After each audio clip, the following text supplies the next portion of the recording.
zang o'tib ketgan ekan. Kecha oldim buni yangi oldim. Bu radiatorda o'zi konditsioner radiator yam oldi, davleniyani ko'taryapti, xudo xolisa qo'yib yubormayapti. Bo'ldi. Akalar, xudo xolisa konditsioner sezon kullashni boshladi. Akami konditsioner radiatori teshilib qolgan. Xudo xolisa garantiyalari bilan chiroyli qilib yama berdi. Sezon boshlandi. Ko'pchilik mashinalarda endi probegi ko'p mashinalarda yozga chiqib konditsioner qo'yaman desang, onga o'xshagan trubkalari, shunaqa narsalari teshilib qoladi, ishqalanish bo'ladi. Radiatorlar teshilib qoladi. Ko'pchilik yangi qo'ydirib yuboradi radiator.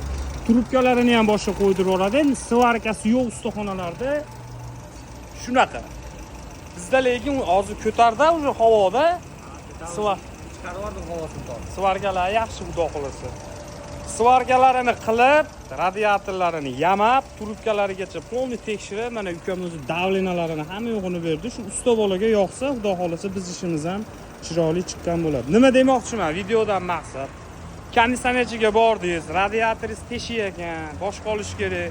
Va trubkalar teshiy ekan, boshqa olish kerak desa, endi sharoit bo'lmasa boshqa qolgani. Bemalol murojaat qilaverasizlar, xudo xolasa. Akam ishini bitkizgandan qilib, o'zingizlarni ishinglarni svarkalarni qilib, xudo xolasa javobga qilib beramiz. Kuzatishda davom etib, videolarga like bosib, bu konditsioner remont qildiraman deb yurgan oshnalarga jo'natib qo'ying.